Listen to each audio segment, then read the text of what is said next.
You're listening to Nightlight Radio Network. This is Dr. Bob Hieronimus, co-host of 21st Century Radio. We are happy to present this rebroadcast of our show on Nightlight. It is. Have you noticed what fun it is on television to go to McDonald's? Have you noticed how they sing at Burger King?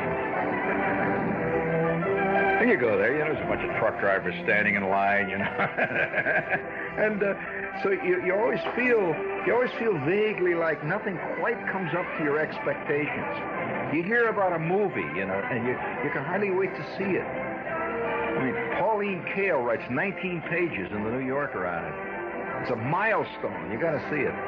Judith Christ, comes right out and cries right on a page there for you. It's unbelievable. You got to see it, and halfway through the second reel, you've forgotten what it's about.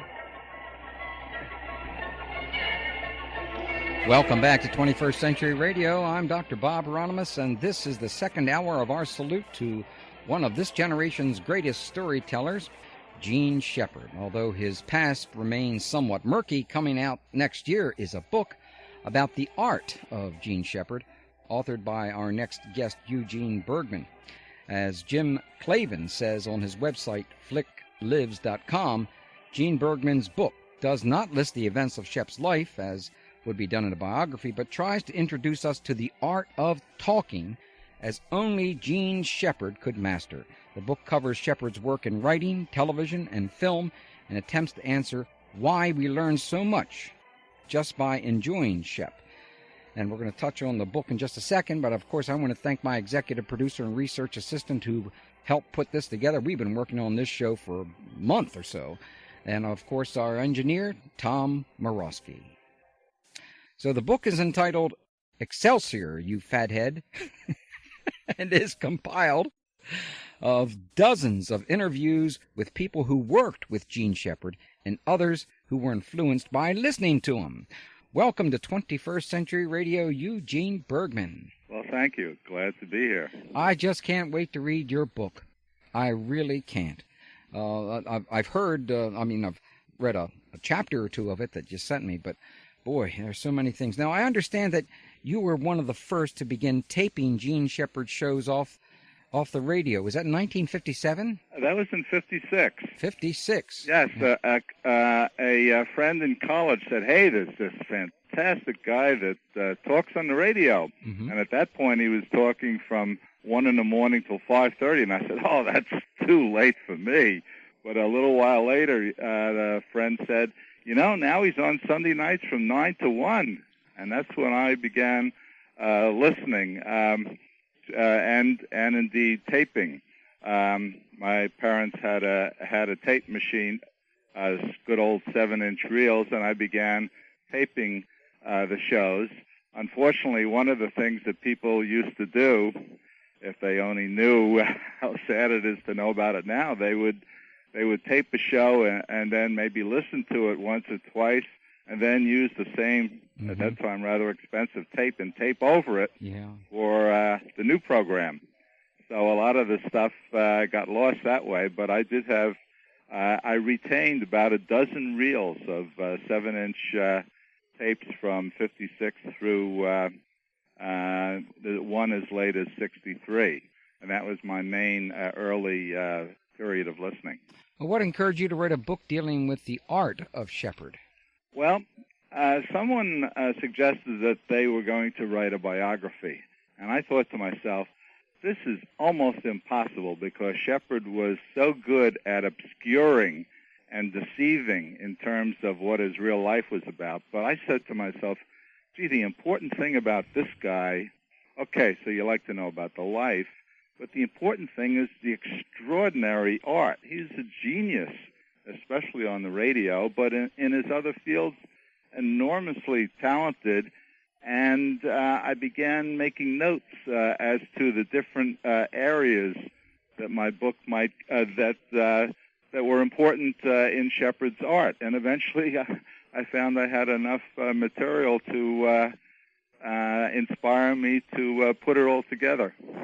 This obscuring that you mentioned, was it intentional? Absolutely. he would almost never give you the same biographical information twice.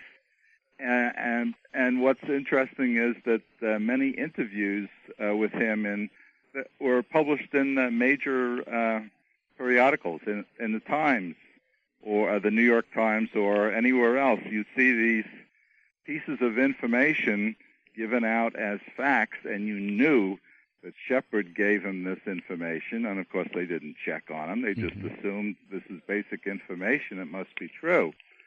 And now that we know a little bit more about his life, we know that a lot of those pieces of information are total hogwash. Yes. Well, look, when I was first introduced to him, I heard a show about 10 years ago on somebody's old-time radio program. I don't know where it was, but I heard a show, and I thought, I didn't even remember the guy's name.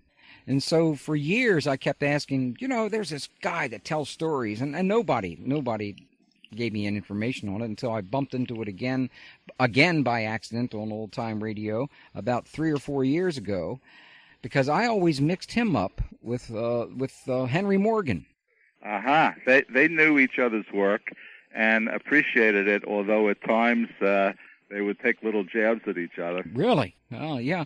I know. I've heard some of the Henry Morgan tapes, and of course Henry Morgan was responsible for destroying a lot of his own work. A lot of these artists did, unfortunately. Do you think that they destroyed the shows that they didn't think were good? Is that what do you think they did? Well, I don't think Shepard destroyed his own work, at least certainly not early on. In fact, on more than one show, he claimed that he kept tapes of every single show he ever did. Let's hope we find that archive eventually. Well, one of the things that we're all looking for is some of the earliest stuff. Nobody has yet come forward with a tape that is from the overnight period. And as people refer to it, the holy grail of such broadcasts would be when he first suggested the hoax about a book called I, Libertine, which is a fascinating story. Oh, you've got to tell us about this, because obviously I'd like to get my greasy palms on a copy of that book. Well, I have a copy that he personally autographed for me. That's right. But at the time, he and again, you have to realize this is the way he tells the story. You don't know if the details are exact. He says that he went into a bookstore looking for a book that he knew existed, but the clerk could not find it on his list, his bestseller list, or any kind of list of published works. So the clerk told him it couldn't exist because it wasn't on a list. So Shepard got really incensed, and he suggested to his listeners one very late night. This, again, as I say, was the overnight shows. And the basic details we know are correct, that this is what happened. He suggested that his listeners create a book, a title, and an author. They created the title I, Libertine, by an author who was supposedly an expert on 18th century English erotica named Frederick R. Ewing. Oh. And everybody should go out and ask for the book. Yeah. Well, if one person went out and asked for a book title and an author, and the clerk couldn't find it, the clerk would assume that, he got the title or author wrong. But if people all over the city and all over the eastern seaboard were asking for the same book by the same author, eventually the powers that be would think, gee, this book must exist. So the story is that people started talking about the book at cocktail parties, claiming that they had read it. One major columnist for one of the big New York dailies, in one of his columns, claimed that he had had lunch with Freddie Ewing yesterday. Somebody who worked for the Legion of Decency in Boston, as a joke, put it on the list of prescribed books, thinking that someone would catch it. Well, it wasn't caught, and it was published along with the other books. That is, the list was published that said, you can't read this book. So, in effect, I Libertine was banned in Boston, and it didn't exist. And I think you mentioned it was also on the best-selling, New York's best-selling list, and it wasn't published? This is what Shepard claimed, and this is the story. However, I took a look through the microfilm of old New York Timeses, and I couldn't find it. Mm-hmm. However, there was a major story in a magazine called Saga. I don't even know if that still exists or not. I don't think so. Big story about Shepard and I Libertine, only a couple of months after the book came out, and claiming that it had sold something like 200,000 copies, mainly in paperback. Now, if it did, that's definitely a bestseller. On the other hand, if Saga got that information from Shepard, I take it with a grain of salt. Yeah, you'd certainly have to do that, because I, with no guidance from anybody about 3 or 4 years ago when I started listening to his tapes, I believed everything he said. He convinced me. Literally, I believed everything he said. And then, of course, after you listen to many tapes, you get to see he doesn't tell the story exactly the same. So, who's really telling the truth? When we return with our guest, Eugene Bergman, I want to ask you who possibly could have influenced the work of Gene Shepard. Our guest this segment is Eugene Bergman, author of the upcoming book, Excelsior, You Fathead, The Art of Gene Shepard, containing interviews with people who worked with Shepard and others who were influenced by him.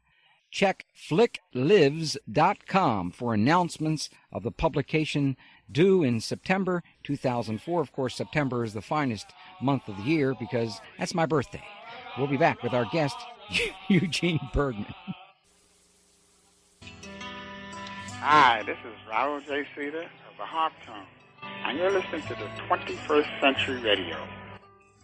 This program tonight is not for the faint-hearted. It's not for those of you who, oh yes, we constantly get others continually saying, well, Mr. Shepard, I can't understand why there are so many nice people on your station, and you have to say such bad things all the time.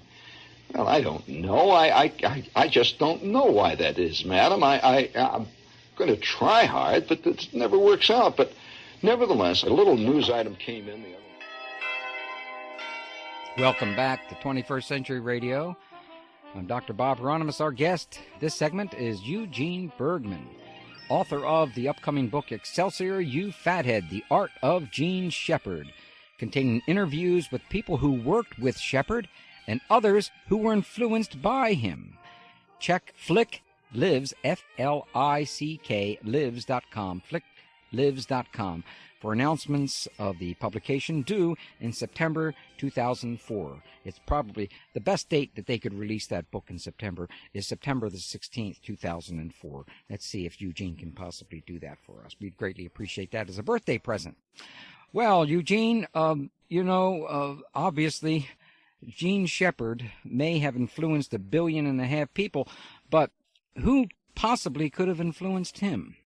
Well, he occasionally would talk about it. In fact, he once commented that he'd received a question from some college asking for his influences, and he said, quoting here from one of the transcripts in the book, I mean, if you want to be really pompous, if you ask a guy like Norman Mailer, he'd come up and tell you, well, I was influenced by Herman Melville and Camus and Jean-Paul Sartre.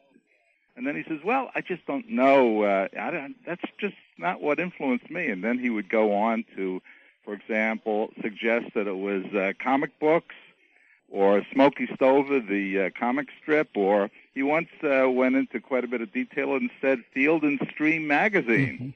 But to be a little more serious, one of his big influences that he would read stories by on occasion was George Ade. An American humorist of the early part of the 20th century who was very witty and sardonic and always had morals in his little stories. And in fact, Shepard edited and wrote an extensive introduction to a book of George Ade's work. So I'd say George Ade is probably one of the major influences on Shepard. Well, he had. You mentioned he had some kind of a friendship of sorts with Henry Morgan. Well, I'm not quite sure if it was a friendship. There were times when Shepard would say, "Oh, I never listened to Morgan. He was not broadcast out in the Midwest." And at other times, he said that he really appreciated Henry Morgan's work. But he definitely said he wasn't influenced by him. But you never know. They traded a couple of jibes back in 1960. They were both interviewed in a magazine called The Realist, which was an underground newspaper. Mm-hmm. And in each of the interviews, they commented about each other, not in too complimentary a fashion. He was he friends with Bob and Ray? Because I've seen a photograph with them. Actually, I only recently found out that Bob and Ray worked in the later years of their radio life at WOR in 1975, at least, while Shepard was still there. And I talked to one of Shepard's producers, who said, "Oh yes, they were friends. They would talk over the water cooler in the office." And in fact, she provided a photo I hope to have in the book that shows Shepard, Bob, and Ray, and another unidentified person having beers in a New York restaurant. And, of course, Bob and Ray and Shepard are all big talkers. And it's just coincidental, I'm sure, that in this particular photo, it's Shepard is doing the talking and the other two are listening. Yes. Did he ever comment on Arthur Godfrey? Because, he had that same ability to, like Morgan and Bob and Ray, to make you think that you're the only person that they're focusing on.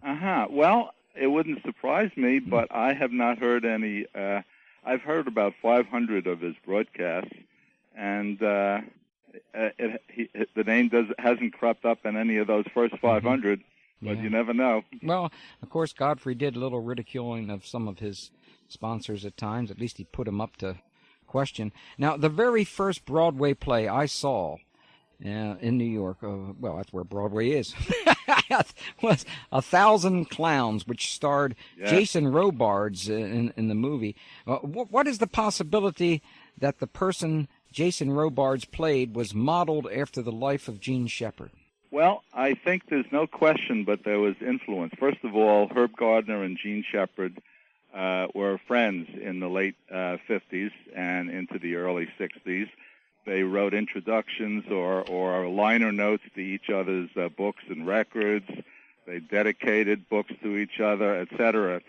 And among the other things, one of the things that the Jason Robards character does is the equivalent of hurling an invective. Now, what Shepard used to do is ask his listeners to set the radio on the windowsill facing outward, and then Shepard would yell out something, "Oh, like you crook, we've got you covered, don't make a move," or some such thing.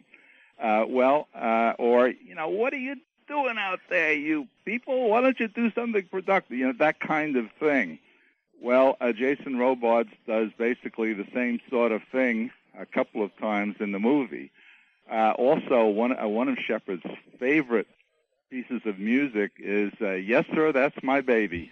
And there's a scene in which Robards and his young nephew sing and make music to "Yes, Sir, That's My Baby."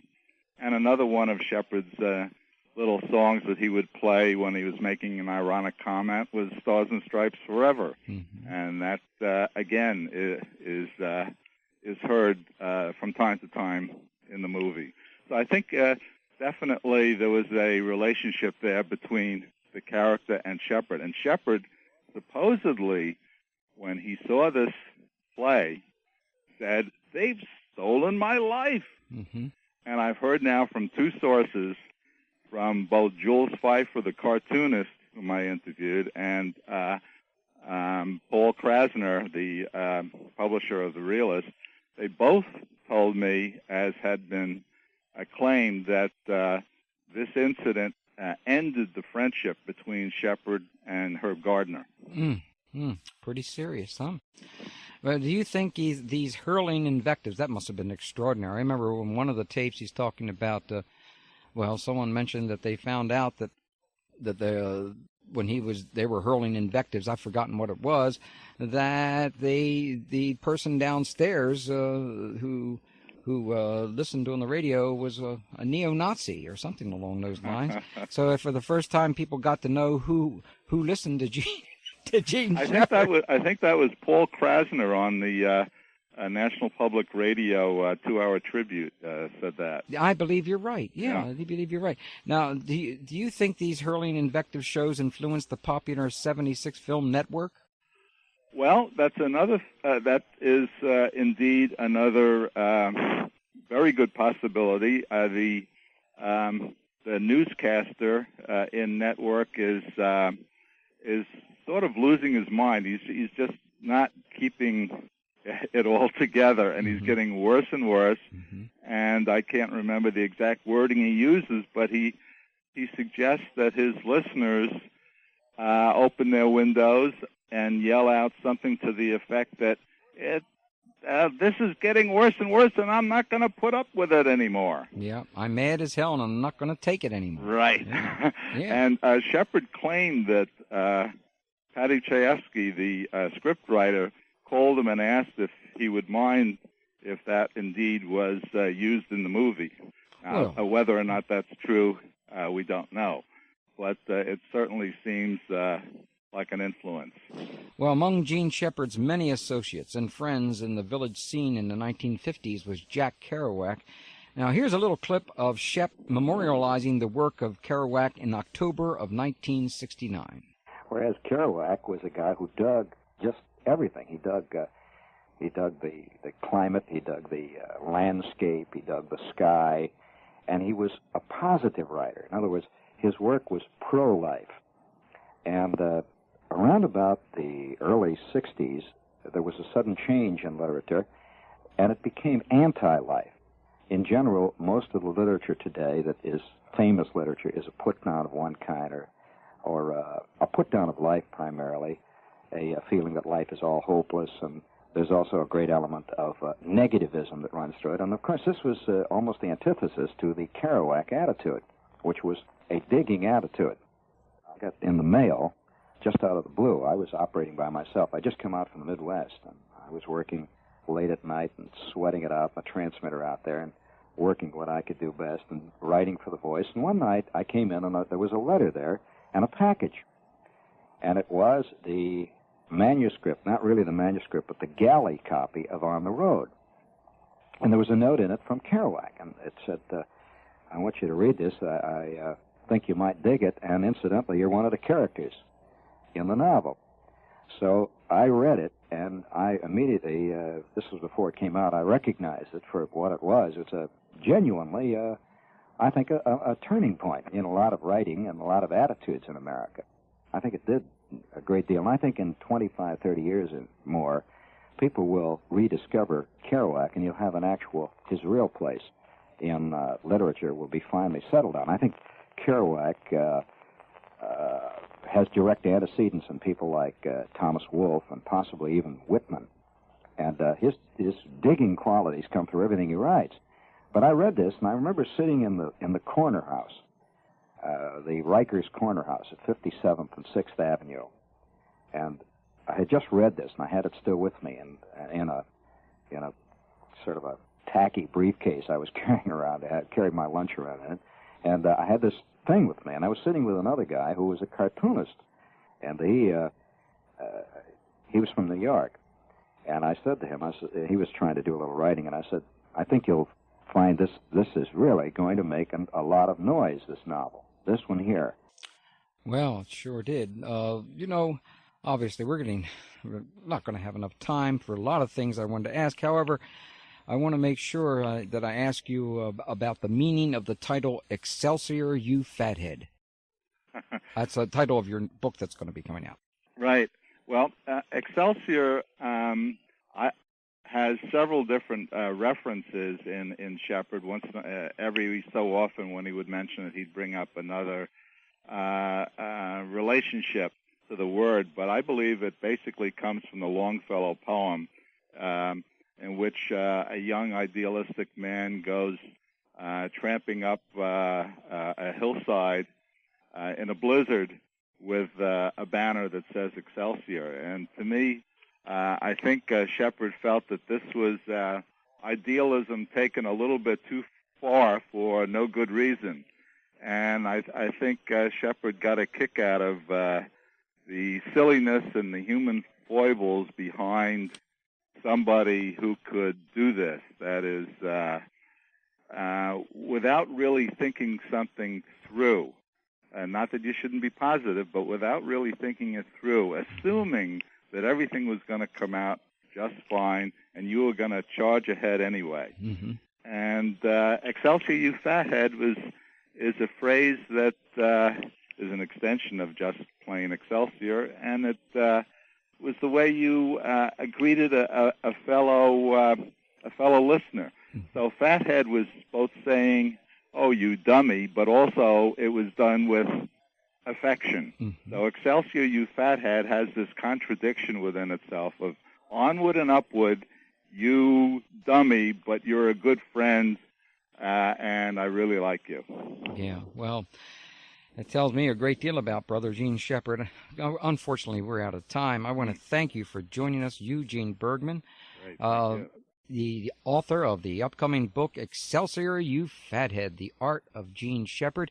Hopefully, check flicklives.com for announcements of the publication, which is due in September 2004. Wow, I can't wait to read that one. Hey, when we return, we will be joined by Max Schmid, who hosts his own old-time radio program and provides a catalog of Shep's films and radios for sale. Whoa, that thing!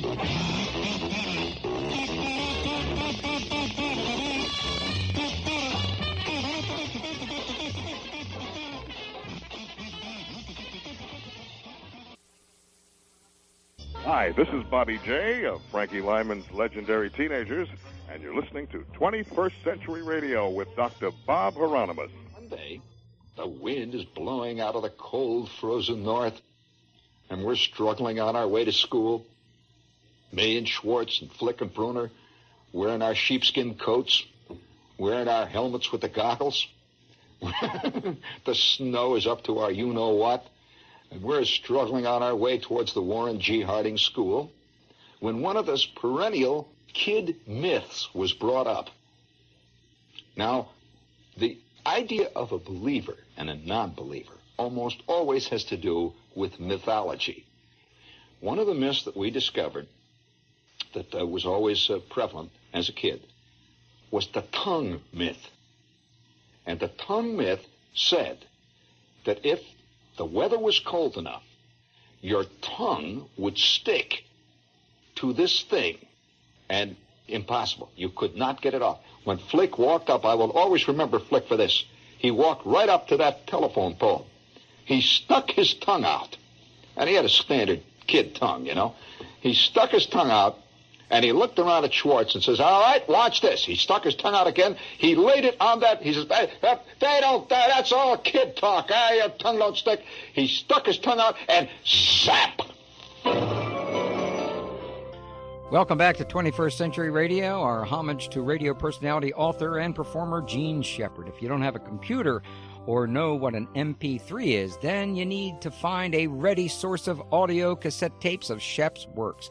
Once again, flicklives.com comes to the rescue and introduces us to our next guest, veteran broadcaster and programmer Max Schmid. Max Schmid came to WBAI in New York in 1978, and by December he had been handed the reins of the golden age of radio, which he has been doing ever since. He first started collecting radio programs in 1967 after seeing an ad in the back of a comic book fanzine and buying some reels. Max traded and purchased shows for 10 years and then brought his collection to WBAI. His other program, Mass Backwards, began in the mid to late 1980s, and on it he regularly plays excerpts from Gene Shepherd Classics. As a matter of fact, Max is actually taking a break from his program on the air tonight, right now, to join us for this interview. Welcome to 21st Century Radio, Max Schmid. Well, good evening, Bob. I one correction right off the top. We play entire Gene Shepherd programs on Mass Backwards. Forever and ever? Well, for about 5 years or more now, but it's not excerpts. We do the whole show, commercials and all. Oh, well, thank heavens you do. Now, when and how can our listeners hear your programs, Mass Backwards and the Golden Age of Radio? Well, if they're up at 5:15, which is when they start usually, unless we're doing a longer segment, they can tune in the New York City area at 99.5. We're on WBAI, or you can listen on the World Wide Web. The link is on our webpage, WBAI.org. And Jim Clavin then tapes them and has them available online at Flick Lives for several weeks after the broadcast. So they can be heard well after the fact, and I know most people are probably not awake when I am forced to be awake and down here.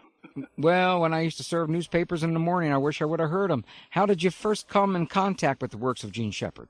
Well, I, unlike most of the other guests this evening, was not an original listener. I think I caught Shepherd only once when he was actually broadcasting.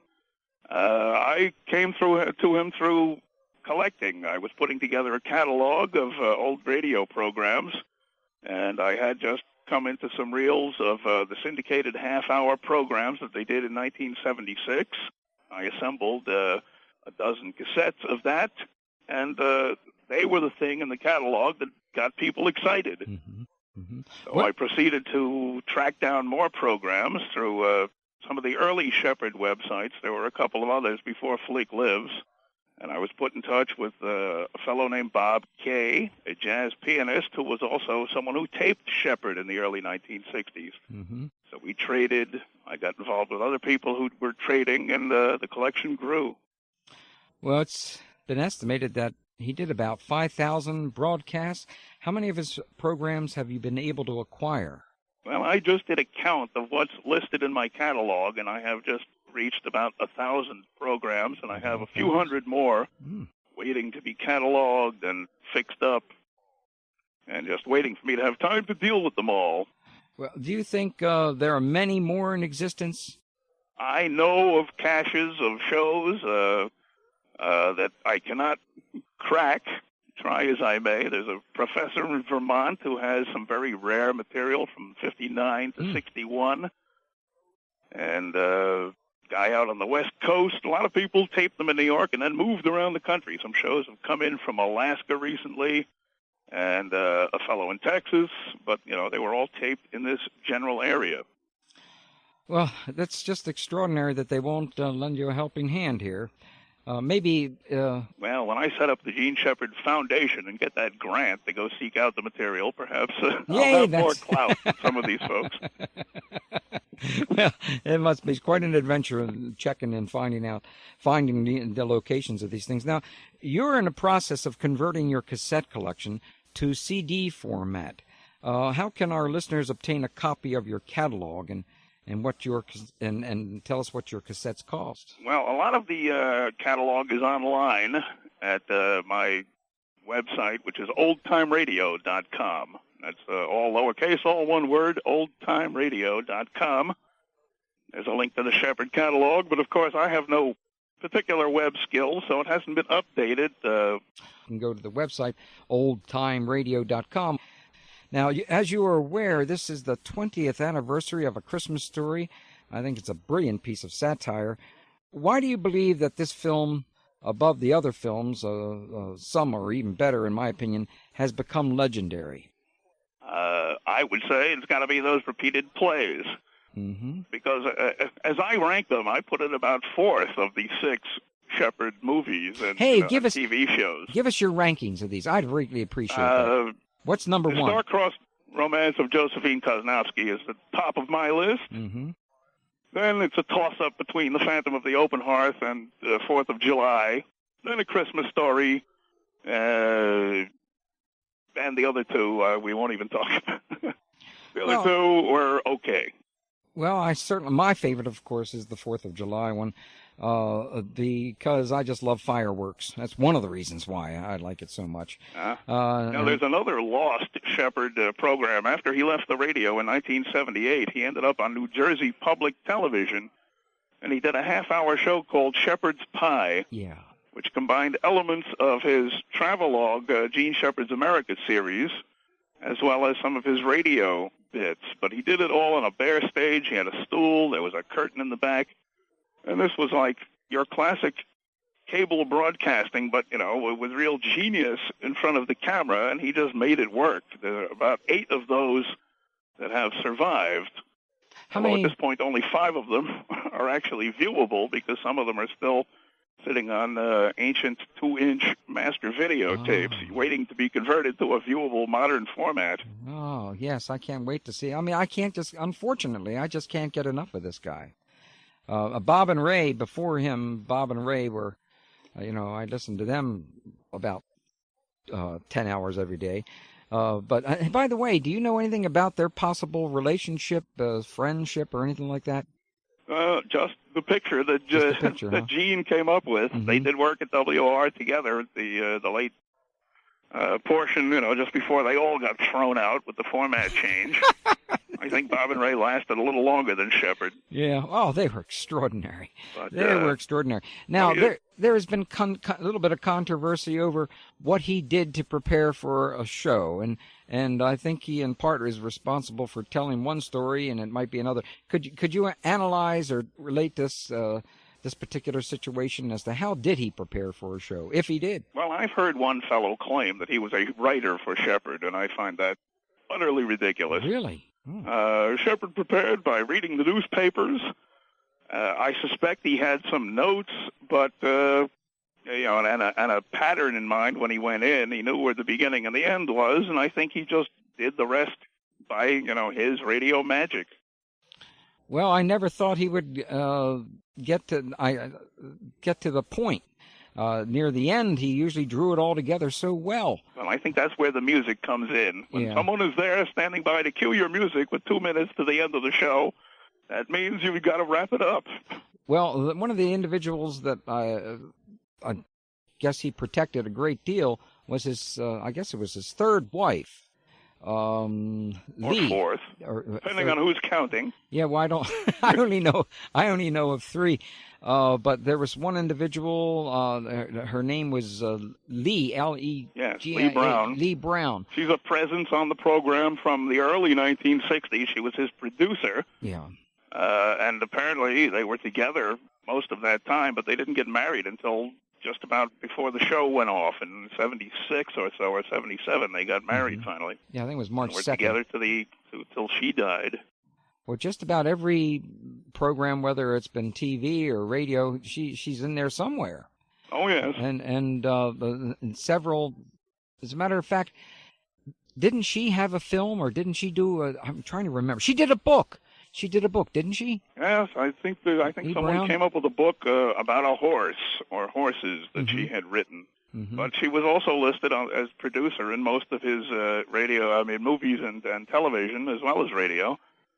She was his constant companion and sidekick. She took notes during the program at 3 to 5 minute intervals, so that there was a record of the program. She even gave them star ratings, which I have on a couple of original WOR master tapes, and I think one of them had her notes, and a few of them had the star ratings on the programs.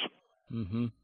And she was also there for him to yell at, which he seemed to do. He did that a lot. More than once on the air. Yes, I know. Honey, stop that chatter. You're distracting me in here. Yeah, what are you guys looking at in there? They would say whether looking at some bugs crawling up the wall or something like that. What, was Shep the same person on and off stage? This is what I've heard. Apparently when he would go in to turn in work at the Village Voice, the owner would just, his heart would sink, because he would regale everyone from the minute he walked in until he left, and prevent anyone from doing any work. And apparently this is the way he was at dinner dates and anywhere else. He just liked to talk. Mm-hmm.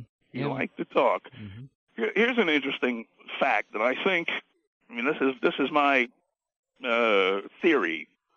The Limelight shows that he did which was a Saturday night live program. They had a club in the village called the Village Limelight, and Saturday nights from sometime in 1964 till 67 or so, he did live shows which were broadcast. And I'm convinced that he was using these as a writing workshop, because many stories, like the leg lamp story, I heard a version of that, and it's almost identical to what ended up written down. Yeah, he did do a program once saying that some writers just would narrate and then have someone transcribe what they spoke, and I think this is how he wrote a lot of his material. Who do you think Gene Shepard influenced? Oh, several people who work here at the radio station, I know, are interested in doing radio programs because they were Shepard fans. Mm-hmm. Well, and, just lots of average people as well that I hear from all the time. Well, what do you believe are Shep's greatest strengths in his storytelling? That's an interesting one. The strengths in the storytelling. Well, what I'm amazed at is his mastery of the radio art. He's just so good in front of a microphone, and I guess that stems from his great ability to tell stories and wrap up and get off on time. Indeed. If I have a very difficult time, I mentioned this a little earlier, but I have a very difficult time trying to remember whether I read his stuff or saw it or listened to it, because one just bleeds right into the other. He creates pictures in your head. Yeah, and there is a show where he talks about the art of creative writing, and he basically says that it is like a narration, or at least his style, which is why I believe that often he would, if not transcribe the radio shows, he would work closely from just what poured out of his mouth when he was on a stage, and then turn that into the written works. Oh, speaking of the 20th anniversary of the Christmas Story, I have a precursor to that, a Limelight show, with an early version of the Christmas Story. And you know what he says? What do he say? This will shock people. The Red Ryder gun is for wimps. That's not the model kids wanted, and then he names a totally different model. So even he would edit himself, and the stories would change. There are some stories he told over and over, but never the same lengths, never the same details, always little changes. He was a genius. Well, before I discovered flicklives.com, before I was able to purchase a number of tapes from you and go to MP3s, etc., I really, for about 2 or 3 years, I believed everything, everything that he said or wrote or produced in a visual form. And it took repeated listening for me to realize that that obviously wasn't true. No. But he was so convincing. That's the kind of thing, Max, that I as far as genius goes, I don't think we have anything like that in the radio anymore. Well, but it's because of the commercial limitations. When you have to be interrupted every 4 minutes to play spots. I mean, I think that's what drove him off the radio. Yes. In the first place, was that the show just got so loaded with commercials and so full of interruptions that, at the end they were taking old tapes and just cutting them, inserting the commercials, and, he didn't bother too much towards the end. Well, that was like at the end, I guess, was in the spring of 77. Was he fired or did he quit? I've got several different stories from his program. Well, you get fired and you say you quit. I think they were just changing the format, and he was swept out the door. Yeah, that's right. Yeah. Well, I'm paying a little attention to my program, and in the background I hear the Shepard theme coming up and going out. Well, thank you for joining us. Which means that I've got to run. Yeah, Max, thank you for joining us. Hopefully you can join us again in the future. Radio broadcaster Max Schmid of Mass Backwards and the Golden Age of Radio on WBAI in New York City. And if you want to purchase some of his tapes, go to his website, oldtimeradio.com, or write to him at Post Office Box 3449, Astoria, New York 11103. Thank you very much, Max. Okay, there he goes. He's gone back to work. I'm telling you, friends, what this particular individual, Gene Shepard, has changed my life considerably in so many different ways. And I wish we had time to, but we will be doing other shows on Gene Shepard. And there's so many little cuts and segments that I'd like to. Think we got time for the classic Mom BB gun block? Let's take a listen to that one. I could feel the Christmas noose beginning to tighten. Maybe what happened next was inevitable. Ralphie, what would you like for Christmas? Horrified, I heard myself blurt it out. I want an official Red Ryder Carbine Action 200 range ball air rifle. Oh. No. Shoot your eye out. Oh, no, it was the classic Mother BB gun block. You'll shoot your eye out. That deadly phrase, uttered many times before by hundreds of mothers, was not surmountable by any means known to kiddom. But such was my mania, my desire for a Red Ryder carbine, that I immediately began to rebuild the dike. I was just kidding. Even though Flick is getting one. I guess I just like some Tinker toys. I couldn't believe my own ears. Tinker toys? She'd never buy it. BB guns are dangerous. I don't want anybody shooting his eye out. Well, we certainly wouldn't want something like that. By the way, Jim Clavin, flicklives.com, and Eugene Bergman, yes, Excelsior, You Fathead. His book should be out in September. I'm going to be the first person in the world to buy that one. See you next week on 21st Century Radio. Zohara will be here. 21st Century Radio is produced by Hieronimus and Company. Our executive producer and research assistant is Laura Kortner. I'm Dr. Bob Hieronimus, and remember, shine your shoes and get a haircut.